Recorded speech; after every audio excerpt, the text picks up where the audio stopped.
Assalamualaikum warahmatullahi wabarakatuh. Perkenalkan, kami dari kelompok 7 akan mempresentasikan terkait pendekatan teori politik globalisasi. Sebelumnya, perkenalkan nama anggota kami yaitu Amalia Nabila NIM 348, Fitri Ayu Anggreni NIM 357, serta Yanotama Pratidina NIM 379. Di sini saya akan menjelaskan terkait poin yang pertama, yaitu A. Globalisasi ekonomi dan perekonomian Indonesia. Gejala globalisasi terjadi pada kegiatan finansial, produksi, investasi perdagangan yang kelak berpengaruh pada hubungan antar bangsa dan antar individu dalam segala aspek kehidupan. Ada 3 faktor yang mendorong terjadinya perubahan global. Yang pertama, GNP itu tumbuh dan meningkat dengan cepat, terutama di negara-negara maju. Yang kedua, revolusi dalam teknologi komunikasi. Dan yang ketiga, kekuatan yang mempermudah munculnya perusahaan besar yang berskala global. Selanjutnya poin B, kebijakan perdagangan, peluang, tantangan dunia bisnis, dan peran pemerintah dalam era globalisasi ekonomi. Yang pertama, kebijakan perdagangan. Kebijakan perdagangan dalam periode memasuki era lepas landas diarahkan pada penciptaan dan pemantapan kerangka landasan perdagangan, yaitu dengan meningkatkan efisiensi perdagangan dalam negeri dan perdagangan luar negeri, yang bertujuan untuk memperlancar arus barang dan jasa, mendorong pembentukan harga yang layak dalam iklim persaingan yang sehat, menunjang usaha peningkatan efisiensi produksi, mengembangkan ekspor, memperluas kesempatan berusaha dan lapangan kerja, serta meningkatkan dan meratakan pendapatan rakyat, yang untuk menstabilkan ekonomi di negara tersebut. Kemudian yang kedua, peluang dan tantangan bagi dunia bisnis. Terbukanya pasar dunia akibat globalisasi ekonomi membuka peluang bisnis, antara lain tersebarnya pasar dengan skala yang lebih luas dan terdiversifikasinya barang manufaktur dan produk yang mempunyai nilai tambah tinggi.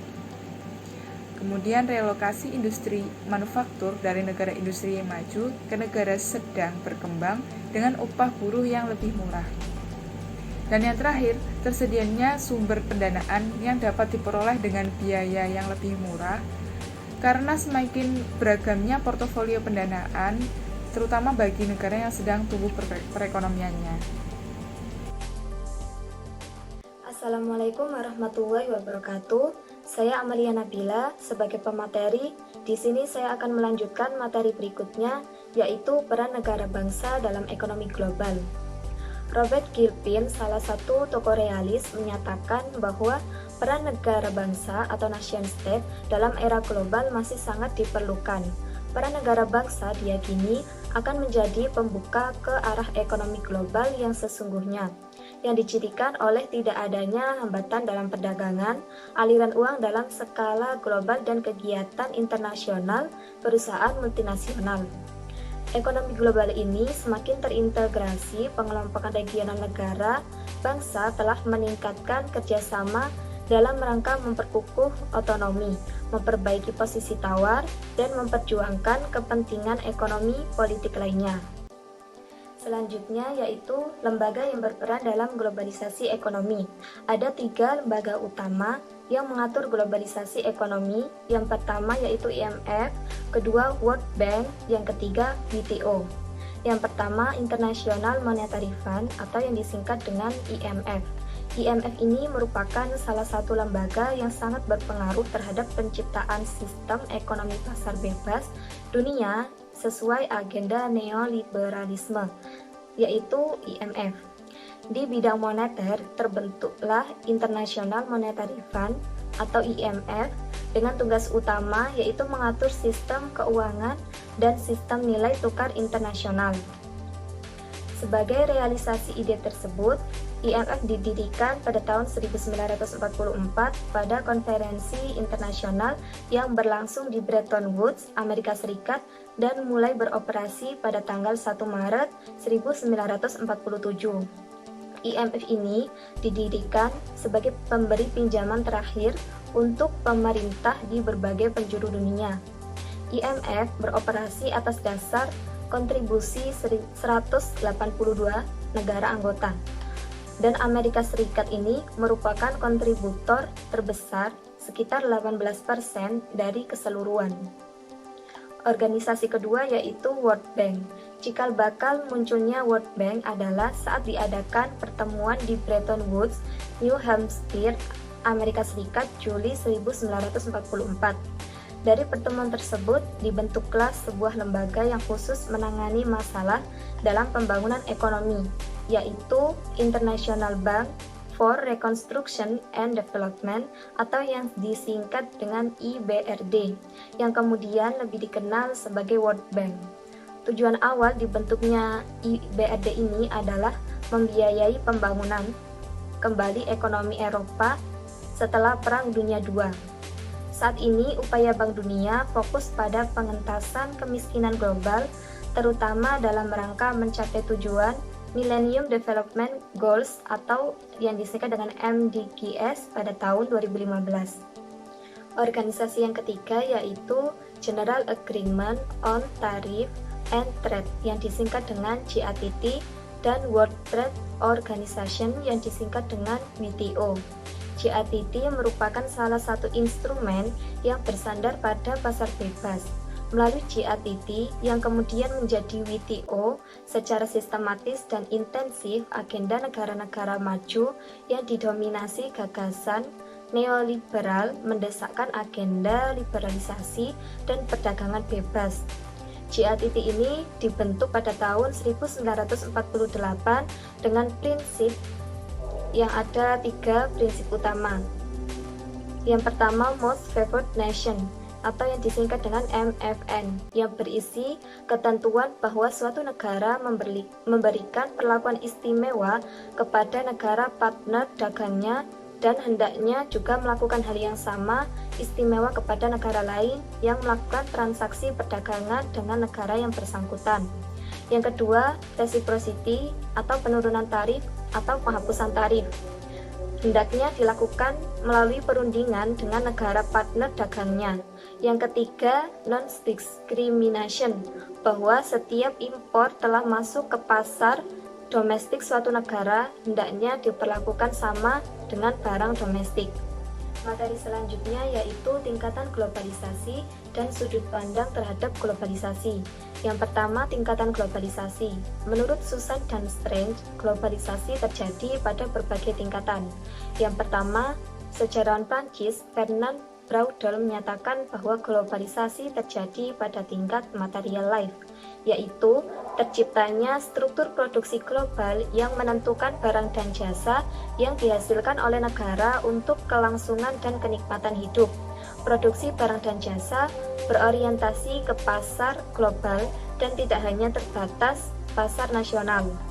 Yang kedua, globalisasi juga terjadi pada struktur keuangan pembiayaan proses produksi melalui kegiatan investasi yang semakin memerlukan ruang yang bersifat global sehingga ada kecenderungan territorial state tidak lagi menjadi state yang relevan dan memadai bagi strategi investasi. Yang ketiga, globalisasi terjadi pada tingkat persepsi, keyakinan, gagasan, dan selera. Nilai-nilai seperti demokratisasi, perlindungan HAM, pelestarian lingkungan hidup telah menjadi isu global. Kemudian sudut pandang terhadap globalisasi. David Held membagi pendapat para pakar dalam memandang dan menyikapi globalisasi dalam 3 kelompok, yaitu kelompok hiperglobalis, kelompok skeptis, dan kelompok transformasionalis. Bagi kelompok hiperglobalis, globalisasi adalah sejarah baru kehidupan manusia yang menyebabkan negara tradisional tidak relevan lagi. Tidak mungkin ada dalam unit-unit bisnis sebuah ekonomi global. Kelompok ini percaya bahwa globalisasi ekonomi membawa serta gejala denasionalisasi ekonomi melalui pendirian jaringan produksi tradisional, perdagangan, dan keuangan. Berlawanan dengan kelompok pertama, kelompok kedua disebut sebagai kelompok skeptis terhadap globalisasi. Hirsch dan Thompson sebagai pendukung kelompok skeptis menyerang tesis hiperglobalis yang menganggap remeh peran kekuasaan pemerintahan nasional dalam mengatur kegiatan ekonomi internasional. Bahkan keduanya menganggap globalisasi adalah mitos belaka. Kelompok ini berpendapat bahwa kekuatan global sangat tergantung pada kekuasaan mengatur pemerintah nasional untuk menjamin liberalisasi ekonomi terus berlanjut.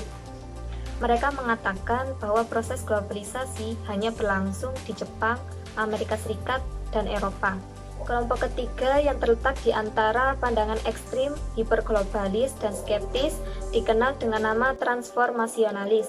Kelompok ini berkeyakinan pada permulaan milenium baru, globalisasi merupakan kekuatan utama di balik perubahan sosial, ekonomi, dan politik yang sedang menentukan kembali masyarakat-masyarakat modern dan tatanan dunia. Selanjutnya yaitu model-model sistem ekonomi global. Yang pertama yaitu model 1 ekonomi internasional. Model ini mencirikan saling ketergantungan antar bangsa tetapi tetap terpisah antara entitas ekonomi nasional dengan aspek internasionalnya. Sistem pada model ini ditandai dengan bangkitnya perusahaan multinasional atau yang disingkat dengan MNC. Model kedua yaitu ekonomi global. Dalam model ini kebalikan dari ekonomi internasional.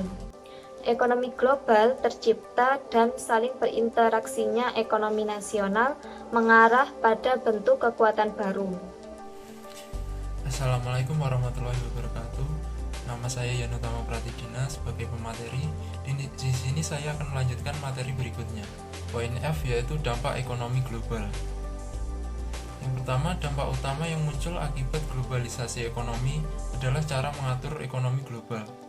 Yang kedua, dampak utama kedua adalah pelaku ekonomi yang banyak berperan dalam model ekonomi global ini adalah perusahaan besar MNC dan akan berubah menjadi TNC. Berikutnya, dampak utama ketiga adalah melemahnya posisi tawar politik dan ekonomi berserikat buruh. Berikutnya, dampak terakhir yaitu sistem politik internasional muncul pusat-pusat kekuatan baru. Yang berikutnya yaitu tentang janji-janji globalisasi.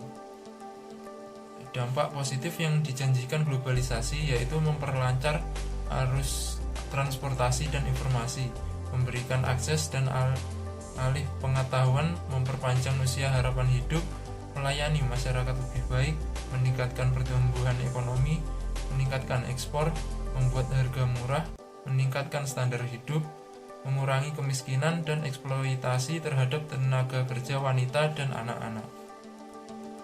Berikutnya yaitu dampak globalisasi ekonomi terhadap Indonesia.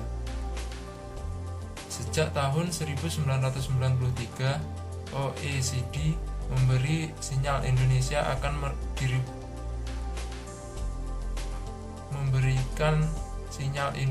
akan dirugikan dengan berlakunya liberalisasi perdagangan internasional. Perluasan ekspor semakin berat sejak dicabutnya GSP tahun 2005. Di pasar global, Indonesia menghadapi kekuatan yang terpola.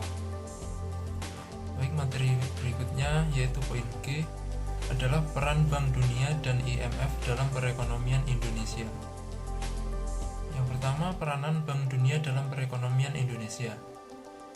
Selama rentang waktu 30 tahun, yaitu tahun 1967 sampai 1998, dukungan pendanaan yang telah diberikan oleh Bank Dunia mencapai lebih dari 25 miliar US dollar.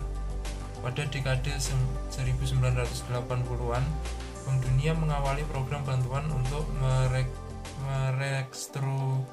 merestrukturasi sektor keuangan, sejalan upaya pemerintah melakukan deregulasi sektor perbankan pada tahun 1983. Periode 2000 sampai 2003, program Bank Dunia terfokus pada penurunan tingkat kemiskinan dengan pendekatan sentralisasi. Dan pada tahun 2003, pemerintah Indonesia memutuskan untuk tidak melanjutkan kerjasama dengan IMF serta menyusun paket kebijakan ekonomi pasca program IMF. Dan berikutnya yaitu peranan IMF dalam stabilitas perekonomian Indonesia. pada tahun 1967, Indonesia kembali bekerja sama dengan IMF dengan kuota sebanyak SDR 2 miliar. Sebelumnya juga pernah memberikan pinjaman pada Orde Lama sejumlah 102 juta US dollar. Tahun 2000, IMF menyetujui 5 miliar US dollar Extended Fund Facility atau EFF untuk 3 tahun ke depan dalam rangka mendukung program reformasi ekonomi dan struktural. Dalam rangka mengakhiri kerjasama dengan IMF, pemerintah telah menyiapkan program pemulihan ekonomi yang pelaksanaannya dilakukan sendiri oleh pemerintah serta memonitor hasilnya pada tahun 2003 dan 2004. Indonesia mengeluarkan kebijakan yang berisi 3 sasaran produk yaitu